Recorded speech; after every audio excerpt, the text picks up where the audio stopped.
Mara baada ya kumaliza kampeni yetu hiyo katika mechi yetu hiyo ya ligi kuu ya NBC, nguvu yetu kubwa hivi sasa tunaielekeza kwenye mechi yetu ya kombe la shirikisho ya benki ya CRDB, ambapo tunacheza siku ya tarehe 7 ya mwezi huu wa 3 saa 1:15 usiku dhidi ya timu ya B19 ama B19. Watajua wenyewe wanajitaje ni B19 ama B19. Ni timu ya madaraja la chini, lakini hatuichukulii kawaida, hatuichukulii poa.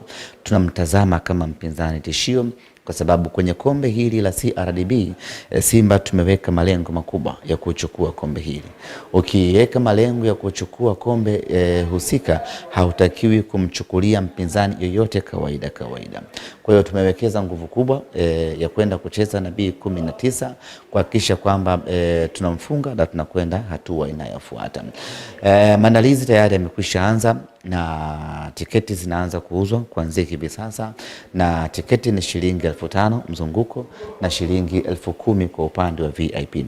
Kwa wale mashabiki wetu ambao ni wenyeji na uwanja wa Meja Isamuhyo wanafahamu viingilio vyetu katika uwanja wetu huu wa nyumbani ni 5,000 kwa shilingi 10,000.